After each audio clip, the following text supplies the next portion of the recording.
ನಮ್ದು ಜೈ ನಿಮ್ದು ಜೈ, ಇದು ಸದ್ಯಕ್ಕೆ ರಾಜ್ಯ ರಾಜಕಾರಣದಲ್ಲಿ ನಡೀತಿರುವಂಥದ್ದು. ನೋಡಿ, ಒಂದೇ ಪಕ್ಷ ಅಧಿಕಾರದಲ್ಲಿದೆ, ಒಂದೇ ಪಕ್ಷದ ನಾಯಕರುಗಳ ನಡುವೆನೇ ಕುರ್ಚಿಯ ಕದನ ನಡೀತಾ ಇದೆ. ಇದು ಕಾರ್ಯಕರ್ತರ ನಡುವೆ ಸ್ಪಷ್ಟವಾದಂಥ ಒಡಕನ್ನು ತೋರಿಸ್ತಾ ಇದೆ. ಕಾಂಗ್ರೆಸ್ ಕಾರ್ಯಕರ್ತರಲ್ಲಿ ಒಡಕಿರುವಂಥದ್ದು ಗೋಚರಿಸ್ತಾ ಇದೆ. ಯಾಕಂದರೆ ಮುಖ್ಯಮಂತ್ರಿ ಹುದ್ದೆ, ಉಪಮುಖ್ಯಮಂತ್ರಿ ಹುದ್ದೆ ದೊಡ್ಡ ಹುದ್ದೆಗಳು, ಅದನ್ನು ಯಾವುದೋ ಸಣ್ಣ ಪುಡಾರಿಗಳ ಹುದ್ದೆಗಳ ರೀತಿಯಲ್ಲಿ ಈಗ ಘೋಷಣೆಗಳನ್ನು ಮೊಳಗಿಸ್ತಾ ಇರುವಂಥ ನೋಡಿದರೆ, ಒಂದು ಆ ಹುದ್ದೆಗಳಿಗೆ ಮಾಡುವಂಥ ಅವಮಾನ, ಅದರಲ್ಲಿ ಯಾವುದೇ ಅನುಮಾನಗಳಿಲ್ಲ. ಯಾಕೆಂದರೆ ಆ ಪಕ್ಷಗಳ ಕಾರ್ಯಕರ್ತರು ಅಂತ ಹೇಳಿ ಅಂದ್ಕೊಂಡಂಥವ್ರಿಗೆ ಪ್ರಜ್ಞೆ ಇರಬೇಕು. ಆ ಪ್ರಜ್ಞೆ ಇಲ್ಲದೆ ಇದ್ದಾಗ ಈ ರೀತಿಯಾದಂಥ ಘೋಷಣೆಗಳನ್ನು ಮೊಳಗಿಸ್ತಾರೆ. ಎಲ್ಲಿವರೆಗೆ ಹೋಗಿದೆ ಅಂತ ಹೇಳಿದರೆ, ನೋಡಿ, ಯಾವ ಪಕ್ಷದ ನಾಯಕರೇ, ಹೈಕಮಾಂಡ್ನ ನಾಯಕರಿಗೇ ಇದರಿಂದ ಇರಿಸುಮುರುಸು ಉಂಟಾಗತ್ತೆ. ಮುಖ್ಯಮಂತ್ರಿ ಸಿದ್ದರಾಮಯ್ಯನವರೇ ಅಲ್ಲಿ ನಿಂತುಕೊಂಡು ಪೊಲೀಸರ ಗೌರವ ರಕ್ಷೆಯನ್ನು, ಗೌರವ ವಂದನೆಯನ್ನು ಸ್ವೀಕರಿಸುವ ಸಂದರ್ಭದಲ್ಲಿ ಸುಮ್ಮನಿರಿ ಅಂತ ಹೇಳ್ಕೊಂಡು ಹೇಳಿದ್ದಾರೆ. ಅವ್ರಿಗೂ ಮುಜುಗರ ಆಗುತ್ತೆ. ಅಷ್ಟರವರೆಗೆ ಅವ್ರಿಗೆ ಮುಜುಗರ ಪಡಿಸುವಂತಹ ರೀತಿಯಲ್ಲಿ ಇಲ್ಲಿ ಘೋಷಣೆಗಳು ಮೊಳಗತ್ತೆ ಅಂತ ಹೇಳಿದರೆ, ಇದು ಯಾರನ್ನು ಖುಷಿಪಡಿಸೋದಕ್ಕೆ ಮಾಡ್ತಾ ಇರುವಂತಹ ಘೋಷಣೆಗಳು ಅನ್ನೋದು ಒಂದು ಭಾಗ. ಎರಡನೇದು, ಇದರ ಸುತ್ತಲೂ ನಡೀತಾ ಇರುವಂತಹ ರಾಜಕೀಯದ ಬೆಳವಣಿಗೆಗಳು, ಅದೊಂದು ತೋರಿಕೆ ಅಷ್ಟೇ, ಅದೊಂದು ಹೊರಗೆ ನಡೆದಿರುವಂತಹ ಪ್ರದರ್ಶನ ಅಷ್ಟೇ. ಆದರೆ ಕಾರ್ಯಕರ್ತರಿಂದ ಆಗಿರುವಂತಹ ಪ್ರದರ್ಶನ ಅಥವಾ ಮುಖಂಡರಿಂದ ಆಗಿರುವಂತಹ ಪ್ರದರ್ಶನ ಆದರೆ, ಮತ್ತೊಂದು ಕಡೆಯಲ್ಲಿ ಹಿರಿಯ ನಾಯಕರುಗಳ ನಡುವೆ ಇನ್ನೂ ಕೂಡ ಆ ಕುರ್ಚಿಯ ಗುದ್ದಾಟ ಆಂತರಿಕವಾಗಿ ಮುಂದುವರಿತಾ ಇರುವಂತಹ ಸ್ಪಷ್ಟ ರೂಪಗಳು ಗೋಚರಿಸಿದೆ. ಅಂದರೆ ಉಪಮುಖ್ಯಮಂತ್ರಿಗಳು ಹೇಳಿದ್ದಾರೆ, ಸಿದ್ದರಾಮಯ್ಯನವರು ವೇಣುಗೋಪಾಲ್ ಅವರು ಭೇಟಿಯಾದ್ರೆ ಏನು ತಪ್ಪು ಅಂತ ಕೇಳಿದ್ದಾರೆ. ಅದರಲ್ಲಿ ಏನಿದೆ, ವಿಶೇಷ ಏನಿದೆ ಅಂತ ಹೇಳಿದರೆ, ಸಿದ್ದರಾಮಯ್ಯ ಹೇಳಿದ್ದಾರೆ ಶಿವಕುಮಾರ್ ಅವರು ದೆಹಲಿಗೆ ಹೋದರೆ ಏನು ವಿಶೇಷ ಇದೆ. ಹಾಗಾಗಿ ಅವರಿಬ್ಬರು ಸಾಧ್ಯವಾದಷ್ಟರ ಮಟ್ಟಿಗೆ ಪರಿಸ್ಥಿತಿಯನ್ನು ನಿಯಂತ್ರಣಕ್ಕೆ ತೆಗೆದುಕೊಳ್ಳುವ, ಸಾಧ್ಯವಾದಷ್ಟು ಅದನ್ನು ಕೂಲ್ ಮಾಡುವಂಥ ಪ್ರಯತ್ನದಲ್ಲಿರುವಂಥದ್ದು ಕೂಡ ಗೋಚರಿಸ್ತಾ ಇದೆ. ಇವನ ವರದಿಯನ್ನು ನೀವು ತೋರಿಸಿ.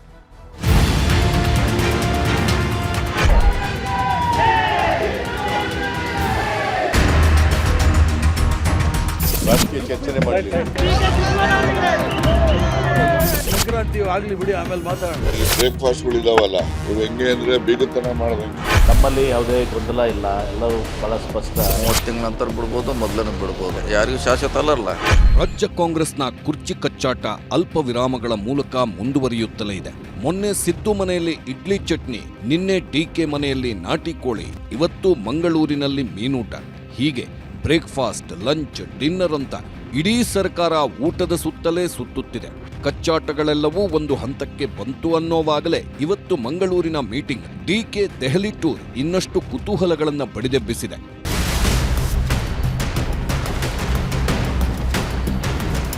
ಮಂಗಳೂರಿನ ಕೊಣಾಜೆಯಲ್ಲಿ ಗುರುಗಾಂಧಿ ಸಂವಾದ ಶತಮಾನೋತ್ಸವ ಕಾರ್ಯಕ್ರಮಕ್ಕೆ ಕಾಂಗ್ರೆಸ್ ಪ್ರಧಾನ ಕಾರ್ಯದರ್ಶಿ ಕೆಸಿ ವೇಣುಗೋಪಾಲ್ ಬಂದಿದ್ರು. ಸಿಎಂ ಸಿದ್ದರಾಮಯ್ಯನವರಿಗೂ ಆಹ್ವಾನವಿದ್ದು ಹೋಗಿದ್ರು. ಸಮಾರಂಭಕ್ಕೆ ಹೋಗುವ ಮೊದಲೇ ಒಂದು 10 ನಿಮಿಷ ಸಿದ್ದರಾಮಯ್ಯ ಹಾಗೂ ಕೆಸಿ ವೇಣುಗೋಪಾಲ್ ಚರ್ಚೆ ಮಾಡಿದ್ರು. ಕುರ್ಚಿ ಕಚ್ಚಾಟ, ಹೈಕಮಾಂಡ್ ಸಂಧಾನ ಸೂತ್ರದ ಬಗ್ಗೆ ಸಮಾಲೋಚನೆ ನಡೆಯಿತು. ಗುರುಗಾಂಧಿ ಸಂವಾದ ಶತಮಾನೋತ್ಸವ ಕಾರ್ಯಕ್ರಮದ ಬಳಿಕವೂ ಲಂಚ್ ಮೀಟಿಂಗ್ ನಡೆಯಿತು. ಒಂದು ಟೇಬಲ್ನಲ್ಲಿ ಸಿದ್ದರಾಮಯ್ಯ ಟೀಮ್, ಇನ್ನೊಂದು ಟೇಬಲ್ನಲ್ಲಿ ವೇಣುಗೋಪಾಲ್, ಯುಟಿ ಖಾದರ್ ಸೇರಿ 5-6 ಜನ ಕೂತು ಕರಾವಳಿ ಶೈಲಿಯ ಮೀನೂಟ ಮಾಡಿದ್ರು. ಮೀನೂಟ ಮಾಡಿಕೊಂಡೇ ಆಪ್ತ ಸಚಿವರುಗಳೊಂದಿಗೆ ಸಿಎಂ ಕೆಸಿವಿ ಸಭೆ ಮಾಡಿದ್ರು.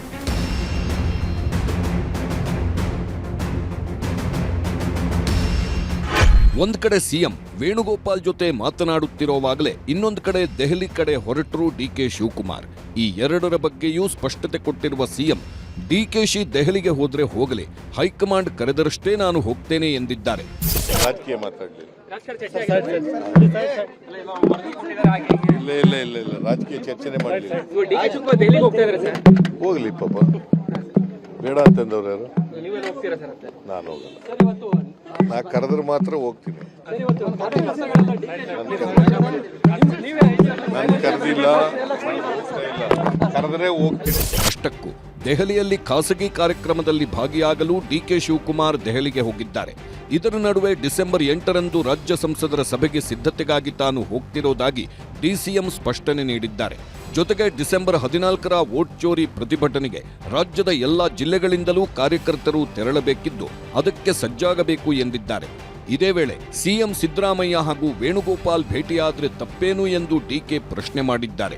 ಹೀಗೆ ಹೇಳಿ ದೆಹಲಿ ಕಡೆ ಹೋಗಿದ್ದು ಸಹಜವಾಗೇ ಕುತೂಹಲ ಮೂಡಿಸಿದೆ. ವೇಣುಗೋಪಾಲ್ ಸಿಎಂ ಭೇಟಿ ಮಾಡೋದು ತಪ್ಪೇನಿದೆ? ರಾಹುಲ್ ಗಾಂಧಿ ಭೇಟಿ ಮಾಡೋದು ತಪ್ಪೇನಿದೆ? ಖರ್ಗೆ ಸಾಹೇಬರು ಭೇಟಿ ಮಾಡೋದೇ ಇದ್ದಿದ್ದು. This is all A family affair. ಅವರೆಲ್ಲರೂ ಮಾತಾಡ್ತಾರೆ, ಪಕ್ಷದ ಏನೇ ವಿಚಾರ ಆದ್ರೂ.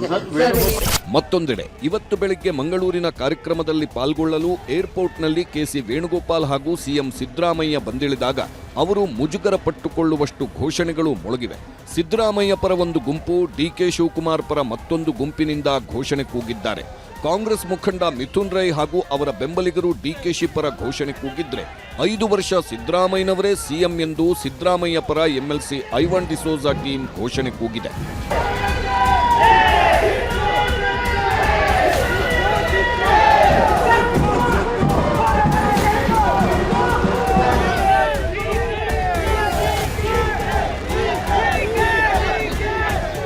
ಈ ಘೋಷಣೆಗಳಿಂದಾಗಿ ಮುಜುಗರಕ್ಕೀಡಾದ ವೇಣುಗೋಪಾಲ್ ಡಿಕೆ ಶಿವಕುಮಾರ್ಗೆ ಫೋನ್ ಮಾಡಿ ಗರಂ ಆಗಿದ್ರು. ಕೂಡಲೇ ಮಿಥುನ್ ರೈಗೆ ಕರೆ ಮಾಡಿ ಡಿಕೆಶಿ ಸ್ಪಷ್ಟನೆ ಕೇಳಿದ್ದಾರೆ. ಹಾಗಿದ್ದರೂ ಘೋಷಣೆ ಕೂಗಿದ್ದರ ಬಗ್ಗೆ ಡಿಕೆಶಿ ಹಾಗೂ ಐವಾನ್ ಡಿಸೋಜಾ ಸಮರ್ಥನೆ ನೀಡಿದ್ದಾರೆ. ವೇಣುಗೋಪಾಲ್ ಅವರ ಭೇಟಿ ಸಂದರ್ಭದಲ್ಲಿ ಡಿಕೆ ಶಿವಕುಮಾರ್ ಪರವಾದ ಘೋಷಣೆ, ಡಿಕೆ ಸಿಎಂ ಅವರು ಹೋದಂತ ಸಂದರ್ಭದಲ್ಲಿ ಪೂರ್ಣಾವಧಿ ಸಿಎಂ ಘೋಷಣೆ ಎರಡೂ ಆಗಿದೆ. ಇವೆಲ್ಲ ಕೆಲವು ಅಭಿಮಾನಿಗಳು ಮಾತಾಡ್ತಾರೆ. ಅದಕ್ಕೆಲ್ಲ ಯಾಕೆ ರಾಜಕಾರಣದಲ್ಲಿ ಎಲ್ಲ ತರದ ಜೈಕಾರಗಳು, ಧಿಕ್ಕಾರಗಳು, ಅಭಿಮಾನದ ಮಾತುಗಳು ಎಲ್ಲ ಕೂಡ ಇರ್ತವೆ. ಅದಕ್ಕೆಲ್ಲ ನಾವು ತಲೆ ಕೆಡಿಸ್ಕೊಳ್ಳೋದು. ರಾಜ್ಯದ ಮುಖ್ಯಮಂತ್ರಿಗಳು ಸಿದ್ದರಾಮಯ್ಯನವರೇ, ಉಪಮುಖ್ಯಮಂತ್ರಿಗಳು ಡಿ ಕೆ ಶಿವಕುಮಾರ್ ಅವರೇ, ಕೆಪಿಸಿ ಅಧ್ಯಕ್ಷರು ಡಿ ಕೆ ಶಿವಕುಮಾರ್ ಅವರೇ. ಅವ್ರು ಏನು ಹೇಳ್ತಾರೋ ಅದನ್ನು ನಾವು ಪಾಲನೆ ಮಾಡ್ತೇವೆ, ಪಕ್ಷ ಕಟ್ತೇವೆ, ಮುಂದೆ ಮತ್ತೆ ಅಧಿಕಾರಕ್ಕೆ ತರ್ತೇವೆ. ನಮ್ಮ ಉದ್ದೇಶ ಇರೋದಷ್ಟೇ. ಏನಾದಿದ್ರೆ ಅವರವರೇ ಮಾತಾಡ್ಕೊಂಡ ಮೇಲೆ ನಮ್ಮ ಮಾತಾಡೋ ಪ್ರಶ್ನೆನೇ ಇಲ್ಲ. ಮತ್ತು ಹೈಕಮಾಂಡ್ ಇಸ್ ವೆರಿ ಕ್ಲಿಯರ್. ಅವರಿಬ್ಬರು ಹೇಳಿದ್ದಾರೆ, ಹೈಕಮಾಂಡ್ ಹೇಗೆ ತೀರ್ಮಾನ ಮಾಡಿದಾಗ ಕೇಳ್ತಾರೋ ಹಾಗೆ ನಾವು ನಡೀತೀವಿ. ನಾವು ಕೂಡ ನಮ್ಮ ಪಕ್ಷದ ನಾಯಕರು ಏನು ಹೇಳ್ತಾರೋ ಹಾಗೆ ನಡೀತೇವೆ. ಮಂಗಳೂರಿನ ಗುರುಗಾಂಧಿ ಸಂವಾದ ಶತಮಾನೋತ್ಸವ ಕಾರ್ಯಕ್ರಮದ ಆಯೋಜಕರಾಗಿದ್ದ ಎಂಎಲ್ಸಿ ಬಿಕೆ ಹರಿಪ್ರಸಾದ್ ಮಾಧ್ಯಮದ ಜೊತೆ ಮಾತನಾಡುತ್ತಾ ಸುಮ್ಮನೆ ಕ್ರಾಂತಿ ಅಂತಿದ್ದರು. ಈಗ ಸಂಕ್ರಾಂತಿ ಬರುತ್ತಿದೆ ಅಷ್ಟೇ, ಆಮೇಲೆ ನೋಡೋಣ ಎನ್ನುವ ಮೂಲಕ ಪಕ್ಷದಲ್ಲಿ ಯಾವುದೇ ಕ್ರಾಂತಿಗೂ ಅವಕಾಶ ಇಲ್ಲ ಎಂದು ಪರೋಕ್ಷ ಸಂದೇಶ ನೀಡಿದ್ದಾರೆ. ಅಷ್ಟೇ ಅಲ್ಲದೆ ಕಾಂಗ್ರೆಸ್ನಲ್ಲಿ ಯಾವತ್ತೂ ವ್ಯಕ್ತಿ ಪೂಜೆಗೆ ಆಸ್ಪದವೇ ಇಲ್ಲ ಎಂದಿದ್ದಾರೆ. ಕ್ರಾಂತಿಗಳೆಲ್ಲ ಆಗ್ತಾ ಬಂತಾನೆ. ನೀವೇ ತಾನೇ ಹೇಳಿದ್ದು ಕ್ರಾಂತಿ. ಸಂಕ್ರಾಂತಿ ಆಗ್ಲಿ ಬಿಡಿ, ಆಮೇಲೆ ಮಾತಾಡೋಣ. ಸಂಕ್ರಾಂತಿ ಆಗ್ಲಿ, ಏನು ಯಾರು ಡಿಸೈಡ್ ಮಾಡೋದು? ಯಾರಾದ್ರು ಹೇಳಿದ್ರ ನಿಮಗೆ? ನೀವೇ ಹೇಳಿದ್ರೆ ಅದ ಏನೇ ಡಿಸಿಷನ್ ಇದ್ರೇನು ಮುಖ್ಯಮಂತ್ರಿಗಳ ಇರೋದು, ಬದಲಾವಣೆ ಮಾಡೋದು ಅದು ರಾಹುಲ್ ಗಾಂಧಿ ಅವರು, ಮಲ್ಲಿಕಾರ್ಜುನ್ ಖರ್ಗೆ ಅವರು, ಸೋನಿಯಾ ಗಾಂಧಿ ಅವರು. ಅವ್ರು ನಮ್ಮವ್ರು 1000 ಹೇಳ್ತಾರೆ, ಗಿಣಿಶಾಸ್ತ್ರ ಕೇಳಿ ಹೇಳ್ತಾರೆ. ಅದಕ್ಕೆ ಏನು ಮಾಡೋಕ್ಕಾಗುತ್ತೆ? ಅದರಿಂದ ಅದೆಲ್ಲ ಬಿಟ್ಬಿಡಿ. ಗಿಣಿಶಾಸ್ತ್ರ, ಕವಡೆ ಶಾಸ್ತ್ರ, ಪಂಚಾಂಗ ಇವೆಲ್ಲ ಬಿಟ್ಬಿಟ್ಟು ನಮ್ಮಲ್ಲಿ ಇರ್ತಕ್ಕಂಥದ್ದು ಸಂವಿಧಾನದ ಚೌಕಟ್ಟಿನಲ್ಲಿ ಏನು ತೀರ್ಮಾನ ಮಾಡಬೇಕು ಅದನ್ನು ನಮ್ಮ ಕಾಂಗ್ರೆಸ್ ಪಕ್ಷದ ವರಿಷ್ಠರು ತೀರ್ಮಾನ ಮಾಡ್ತಾರೆ. ಊಹಾಪೋಹಗಳಿಗೆ ಆಸ್ಪದ ಕೊಡಬೇಡಿ. ಮಲ್ಲಿಕಾರ್ಜುನ್ ಖರ್ಗೆ ಅವರು, ಸೋನಿಯಾ ಗಾಂಧಿ ಅವರು, ರಾಹುಲ್ ಗಾಂಧಿ ಅವರ ಹೆಸರಲ್ಲಿ ತೀರ್ಮಾನ ಕೊಟ್ಟಿರೋದು ಓಟು. ಯಾವುದೇ ವೈಯಕ್ತಿಕವಾಗಿ ಯಾರು ಕೊಟ್ಟಿಲ್ಲ. ಕಾಂಗ್ರೆಸ್ ಪಕ್ಷ ಏನು ತೀರ್ಮಾನ ಕೊಡುತ್ತೆ ಅದೇ ಅಂತಿಮ ತೀರ್ಮಾನ. ಹೌದಲ್ಲ? ನನಗೆ ಊಟನೇ ಸಿಕ್ಕಿಲ್ಲ. ನನಗೆ ಊಟನೇ ಸಿಕ್ಕಿಲ್ಲ ಅನ್ನಲ್ಲ. ಇನ್ನು ಕಾಂಗ್ರೆಸ್ನ ಮಂತ್ರಿಗಳು ಕೂಡ ಕುರ್ಚಿ ಕದನ ಮುಗಿದ ಅಧ್ಯಾಯ ಎನ್ನುವ ಸಂದೇಶ ನೀಡಿದ್ದಾರೆ. ಇನ್ನೇನಿದ್ದರೂ 2028ರಲ್ಲಿ ಚುನಾವಣೆ ಇರೋದು, ಅಲ್ಲಿವರೆಗೂ ಬೇರೆ ಮಾತು ಯಾಕೆ ಎಂದು ಎಂಬಿ ಪಾಟೀಲ್ ಪ್ರಶ್ನಿಸಿದ್ದಾರೆ. ಮತ್ತೊಂದೆಡೆ ಲೋಕೋಪಯೋಗಿ ಸಚಿವ ಸತೀಶ್ ಜಾರಕಿಹೊಳಿ ಅಧಿಕಾರ ಶಾಶ್ವತವೇನೂ ಅಲ್ಲ, 30 ತಿಂಗಳಾದರೂ ಅಧಿಕಾರ ಬಿಡಬೇಕಲ್ವಾ ಎನ್ನುವ ಮೂಲಕ ಮುಂದಿನ 30 ತಿಂಗಳವರೆಗೆ ನಾಯಕತ್ವ ಬದಲಾವಣೆ ಚರ್ಚೆ ಅನಾವಶ್ಯಕ ಎಂಬ ಸಂದೇಶ ರವಾನಿಸಿದ್ದಾರೆ. ಯಾವಾಗ ಅಂತ ಪ್ರಶ್ನೆ ಬರ್ತದೆ. 2028ಕ್ಕೆ ಎಲೆಕ್ಷನ್ಸ್ ಇದಾವೆ, ಚುನಾವಣೆ. ನೋಡೀಗ ಹೈಕಮಾಂಡ್ ಏನಾದ್ರು ಹೇಳಿದೆಯಾ? ಅವ್ರೇನೂ ಹೇಳೇ ಇಲ್ಲ. ಆದ್ರೂ ಏನು ಹೇಳಿದ್ವ ಅಂತ ಅರ್ಥ ಏನದು? ಏನು ಅದಕ್ಕೂ ಅವ್ರ ಮಹತ್ವ ಕಟ್ಟೇ ಇಲ್ಲ. ಎಲ್ಲವೂ ಸರಿ ಇದೆ ಅಂತ ತಿಳ್ಕೊಂಡು ಹೋಗಿದ್ದಾರೆ. ಅಲ್ಲ, ಮಾನಸಿಕವಾಗಿ ಅಂತ ಹೇಳೋಕ್ಕಾಗಲ್ಲ. 30 ತಿಂಗಳ ನಂತರ ಬಿಡ್ಬೋದು, ಮೊದಲೇ ಬಿಡ್ಬೋದು. ಮಾನಸಿಕ ಅಂತ ಹೇಳೋಕ್ಕೆ ಆಗೋಲ್ಲ. ಬಿಡೋದಂತಿ ಪಕ್ಕ ಯಾವಾಗಾರು ಒಂದು ಬಿಡಲೇಬೇಕು. 30 ತಿಂಗಳ ಅಂತ ಬಿಡಬೇಕು. ಹಾಗೇನು ಇನ್ನೊಂದು ಸರಿ ಯಾರು ಬಿಡಲೇಬೇಕು, ಯಾವಾಗ ಬಿಡಲೇಬೇಕು, ಅದೇನು ಪ್ರಶ್ನೆ ಇಲ್ಲ. ಈ ಅವಧಿಗೂ ಬಿಡ್ಬೋದು. ಅದೇನೆಲ್ಲ ಇದ್ರೆ ಹೈಕಮಾಂಡ್ ಮೇಲೆ ಅವಲಂಬನೆ ಅಷ್ಟೇ. ಈ ಬ್ರೇಕ್ಫಾಸ್ಟ್ ರಾಜಕೀಯವನ್ನ ಮಾಜಿ ಸಚಿವ ಕೆಎನ್ ರಾಜಣ್ಣ ಟೀಕಿಸಿದ್ರು. ಬೀಗರ ಓಡಾಟದ ಕಥೆ ಹೇಳಿ ಟಾಂಗ್ ಕೊಟ್ರು. ನಾನು ಈ ಬ್ರೇಕ್ಫಾಸ್ಟ್ಗಳಿದಾವಲ್ಲ, ಇವು ಹೆಂಗೆ ಅಂದರೆ ಬೀಗತನ ಮಾಡ್ದಂಗೆ. ಮೊದಲು ಹೆಣ್ಣು ನೋಡೋಕೆ ಹೋಗ್ತಾರೆ. ಫಸ್ಟು ಹೆಣ್ಣು ನೋಡ್ಕೊಂಬರ್ತಾರೆ. ಆಮೇಲಿಂದ ಹೆಣ್ಣು ನೋಡ್ಕೊಂಡು ಬಂದವರು ಗಣ್ಣವರು ತಿರ್ಗಾ ಮನೆ ನೋಡೋಕ್ಕೆ ಅಂತ ಒಂದ್ಸರಿ ಹೋಗ್ತಾರೆ. ಈಗ ಹಂಗಾಗೈತೆ ಇವರಿಬ್ಬರದು ಕತೆ. ಯಾವುದು ಏನಿದೆ ನೋಡಿ, ಯಾವುದು ರಿವರ್ಸ್ ಆಗಕ್ಕೆ ಇರೋದು ಯಾವುದು ರಿವರ್ಸ್ ಆಗಲ್ಲ. ಇರೋದೇನಿದೆ ಮುಂದುವರ್ಕೊಂಡು ಹೋಗ್ತದೆ. ಎಲ್ಲ ಆಗಿದೆಯಲ್ಲ ಶಾಂತಿ, ಆಯ್ತಲ್ಲ. ಈಗ ಹಳ್ಳಿಗಳಲ್ಲಿ ಏನಾದರೂ ಶಾಂತಿ ಆಗಬೇಕು ಅಂದ್ರೆ ಕೋಳಿ ಕುರಿ ಕತ್ತರಿಸಿ ಶಾಂತಿ ಮಾಡ್ತಾರೆ. ಈಗ ಹಂಗೆ ಎರಡು ಮನೆಗೂ ಆಗೋವಲ್ಲ ಶಾಂತಿ, ಅದರಿಂದ ಮುಂದಕ್ಕೆ ಯಾವುದೂ ಇಲ್ಲ. ಬದಲಾವಣೆ ಇದ್ರೆ ಹೈಕಮಾಂಡ್ ಅವ್ರು ಹೇಳ್ತಾರೆ, ಬದಲಾವಣೆ ಇಲ್ಲ ಅಂತ ನಾವು ತಿಳ್ಕೊಂಡಿದ್ದೀವಿ. ಇದ್ರೆ ಅವ್ರು ಹೇಳ್ತಾರೆ. ಸಚಿವ ಸಂಪುಟ ನಾನು ಮೊದಲು ಹೇಳಿದ್ದೀನಿ, ಸಚಿವ ಸಂಪುಟ ಏನು ಬೆಳಗಾವಿ ಅಧಿವೇಶನದ ನಂತರ ಆಗ್ತದೆ. ಹೀಗೆ ಮಾತನಾಡುತ್ತಿರುವಾಗಲೇ ದಲಿತ ಸಿಎಂ ಮಾತಿಗೆ ದನಿಗೂಡಿಸಿದ್ರು ರಾಜಣ್ಣ.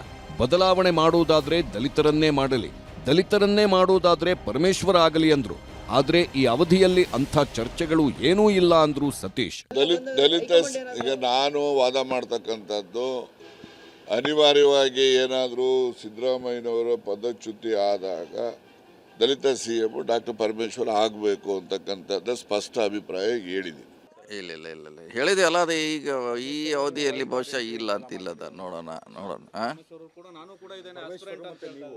ನಾವು ಹೇಳಿದ್ವಿ ಬೆಳಗಾವಿಯಲ್ಲಿ. ನಾನು ಹೇಳಿದ್ದೀನಿ, ಅವ್ರಿಗೂ ಸೀನಿಯರ್ ಇದಾರೆ ಅಂತ ಹೇಳಿದ್ದೀವಿ. ಸೊ ಈಗ ಮುಗಿದಿದೆ, ಮತ್ತೆ ಯಾಕೆ ಈಗ CM ಮುಗಿದು ಹೋಗಿದೆ, ಮತ್ತೆ ಸ್ಟಾರ್ಟ್ ಮಾಡೋದು ಬೇಡ ಪ್ಲೀಸ್. ಕ್ಲೋಸ್ ಆಗಿದೆ, ನಿನ್ನೆ ಕ್ಲೋಸ್ ಮಾಡೋಣ. ಈ ಎಲ್ಲ ಬೆಳವಣಿಗೆಗಳನ್ನ ಸೂಕ್ಷ್ಮವಾಗಿ ಗಮನಿಸುತ್ತಿರುವ ಬಿಜೆಪಿ ಬೆಳಗಾವಿ ಅಧಿವೇಶನದಲ್ಲಿ ಚರ್ಚೆಗೆ ತಯಾರಿ ಮಾಡಿಕೊಳ್ಳುತ್ತಿದೆ. ಬೆಳಗಾವಿ ಜಿಲ್ಲಾ ಮಟ್ಟದ ಕೋರ್ ಕಮಿಟಿ ಸಭೆ ಮಾಡಿ ಸರ್ಕಾರದ ವಿರುದ್ಧ ಹೋರಾಟದ ರೂಪುರೇಷೆ ಹಾಕಿಕೊಂಡಿದೆ. ಈಗಾಗಲೇ 31 ಬಿಲ್ಗಳು ರೆಡಿ ಇವೆ ಅಂತೇಳಿ ಮೊದಲು ಬಂತು. ಈಗ ಇವತ್ತು ಬೇರೆ ಹೇಳಿದ್ದಾರೆ 21 ಬಿಲ್ಗಳು ಬೇರೆ ರೆಡಿಯಾಗಿದೆ ಅಂತ. ಅಂದ್ರೆ ಇದು ಬಿಲ್ ಪಾಸ್ ಅಧಿವೇಶನ ಮಾತ್ರನಾ? ನಡೆಯೋದೇ 9-10 ದಿವಸಗಳು. ಇದರಲ್ಲಿ ಕರ್ನಾಟಕದ ಈ ಉತ್ತರ ಕರ್ನಾಟಕವನ್ನ ನಿರ್ಲಕ್ಷ್ಯ ಮಾಡಬಾರದು. ರೈತರ ಮೆಕ್ಕೆಜೋಳವನ್ನು ಖರೀದಿ ಮಾಡೋದಕ್ಕೆ ಖರೀದಿ ಕೇಂದ್ರವನ್ನು ಓಪನ್ ಮಾಡಿಲ್ಲ.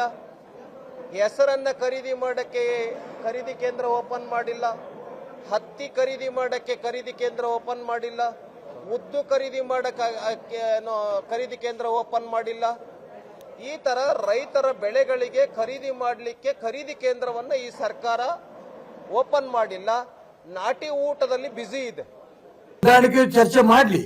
ರಾಜ್ಯದ ಅಭಿವೃದ್ಧಿ ಬಗ್ಗೆನೂ ಕೂಡ 90% ಅವ್ರದ್ದು ಬದುಕ್ತಾರೋ ಸಾಯ್ತಾರೋ ಸರ್ಕಾರ ಚರ್ಚೆಯಲ್ಲಿ ಒಂದು 10% ಯಾರು ನಾವು ಇಬ್ಬರು ಒಟ್ಟಿಗೆ ಸೇರಿದೀವಿ, ರಾಜ್ಯದ ಅಭಿವೃದ್ಧಿ ಕಾರ್ಯ ಯೋಜನೆಗಳ ಬಗ್ಗೆ ಚರ್ಚೆ ಮಾಡಿದೀವಿ ಅಂತ ಒಂದು ಮಾತು ಹೇಳಿದ್ರೆ ಆಗ ನಾಟಿ ಕೋಳಿ ಬದುಕತ್ತೋ ನಾಟಿ ಕೋಳಿ ಸಾಯತ್ತೋ ಪ್ರಶ್ನೆ ಬೇರೆ. ಆದ್ರೆ ಅಲ್ಲಿ ಸೇರಿದಾಗಲೂ ಕೂಡ ನಾಟಿ ಕೋಳಿ ತಿನ್ನೋದ ಬಗ್ಗೆ ಯೋಚನೆ ಮಾಡ್ತಾರೆ ವಿನ ಅವರ ಯಾರು ಮಂತ್ರಿ ಆಗ್ಬೇಕು, ಮುಖ್ಯಮಂತ್ರಿ ಆಗ್ಬೇಕು, ಉಪಮುಖ್ಯಮಂತ್ರಿ ಆಗ್ಬೇಕು ಇದು ಮಾಡ್ತಾರೆ ವಿನ ಅಲ್ಲೂ ಕೂಡ ರಾಜ್ಯದ ಜನರ ಬಗ್ಗೆ ಚರ್ಚೆ ಆಗ್ಲಿಲ್ಲಲ್ಲ. ಇದು ನನಗೆ ಬೇಸರ. ಬೆಳಗಾವಿ ಅಧಿವೇಶನಕ್ಕೆ ಇನ್ನು 5 ದಿನ ಬಾಕಿ ಉಳಿದಿದೆ. 2 ಬ್ರೇಕ್ಫಾಸ್ಟ್ಗಳ ನಂತರವೂ ಕಾಂಗ್ರೆಸ್ನಲ್ಲಿ ಕುರ್ಚಿ ಕದನ ಸಂಪೂರ್ಣವಾಗಿ ಬಗೆಹರಿದಿಲ್ಲ. ಇದರ ನಡುವೆ ರೈತರು ಬೆಳಗಾವಿ ಅಧಿವೇಶನದ ವೇಳೆ ಮತ್ತೊಂದು ಸುತ್ತಿನ ಹೋರಾಟಕ್ಕೆ ಅಣಿಯಾಗುತ್ತಿದ್ದಾರೆ. ಪ್ರತಿಪಕ್ಷಗಳು ಸರ್ಕಾರವನ್ನ ಇಕ್ಕಟ್ಟಿಗೆ ಸಿಲುಕಿಸಲು ಸಜ್ಜಾಗುತ್ತಿವೆ. ಹೀಗಾಗಿ ಚಳಿಗಾಲದ ಬೆಳಗಾವಿ ಅಧಿವೇಶನ ಬಿಸಿಯೇರುವುದರಲ್ಲಿ ಅನುಮಾನವೇ ಬೇಡ. Bureau report, news 18. ಇಲ್ಲಿ ಒಂದು ಕಡೆಯಲ್ಲಿ ಅಧಿವೇಶನ ಹತ್ತಿರದಲ್ಲಿದೆ. ಹೀಗಾಗಿ ಸದ್ಯಕ್ಕೆ ಕದನ ವಿರಾಮವನ್ನು ಘೋಷಣೆ ಮಾಡಿದಂಥವರು ಬಹಳ ಅನ್ಯೋನ್ಯವಾಗಿ ಓಡಾಡ್ತಾ ಇದ್ದಾರೆ. ಶಿವಕುಮಾರ್ ಅವರ ಪರವಾಗಿ ಸಿದ್ದರಾಮಯ್ಯನವರು ಹೋದರೆ ತಪ್ಪೇನು ಅನ್ನೋಂಥ ರೀತಿಯಲ್ಲಿ ಪಾಪ ಅವ್ರು ಹೋಗಲಿ, ಅದರಲ್ಲಿ ಏನಿದೆ ಅಂತ ಹೇಳ್ಕೊಂಡು ಕೇಳ್ತಾರೆ. ಸಿದ್ದರಾಮಯ್ಯನವರು ವೇಣುಗೋಪಾಲ್ ಅವ್ರ ಜೊತೆಗೆ ಮಾತುಕತೆ ನಡೆಸಿ ಅದರಲ್ಲಿ ಏನು ತಪ್ಪೇನಿದೆ, ಅವರು ನಮ್ಮ ಪಕ್ಷದ ನಾಯಕರ ಜೊತೆಗೆ ಮಾತಾಡಿದ್ರೆ ತಪ್ಪೇನಿದೆ ಅನ್ನುವಂತಹ ಮಾತುಗಳನ್ನು ಶಿವಕುಮಾರ್ ಅವರು ಕೇಳ್ತಾ ಇದ್ದಾರೆ. ಹೀಗೆ ನಾಯಕರುಗಳೇನೋ ನಾವೆಲ್ಲ ಮರೆತು ಬಿಟ್ಟಿದ್ವಿ, ಎಲ್ಲ ಮುಗಿದೋಗಿದೆ, ಮುಗಿದ ಅಧ್ಯಾಯವನ್ನು ಪಕ್ಕದಲ್ಲಿಟ್ಟು ನಾವು ಮುಂದುವರಿತಾ ಇದ್ದೀವಿ ಅಂತ ಹೇಳ್ಕೊಂಡು ಮಾತಾಡ್ತಿದ್ದಾರೆ. ಆದರೆ ಅವರದೇ ಪಕ್ಷದ ಮುಖಂಡರ ನಡುವೆ ಅದು ಸಮರ್ಪಕವಾಗಿ ಇವರ ನಡುವಿನ ಕದನ ವಿರಾಮ ಅಲ್ಲಿವರೆಗೆ ತಲುಪಿಲ್ಲ ಅನ್ನುವಂಥದ್ದು ಇವತ್ತು ಸ್ಪಷ್ಟವಾಗಿ ಘೋಷಣೆಗಳ ಮೂಲಕವಾಗಿ ಗೋಚರಿಸಿರುವಂಥದ್ದು. ನೋಡೋಣ, ನಮ್ಮದು ಜೈ ನಿಮ್ಮದು ಜೈ ಅನ್ನುವಂಥದ್ದು ಎಲ್ಲಿವರೆಗೆ ಮುಂದುವರಿಯುತ್ತೆ ಅನ್ನುವಂಥದ್ದು ಇನ್ನೂ ಕೆಲವು ದಿವಸಗಳಲ್ಲಿ ಗೊತ್ತಾಗೋದು.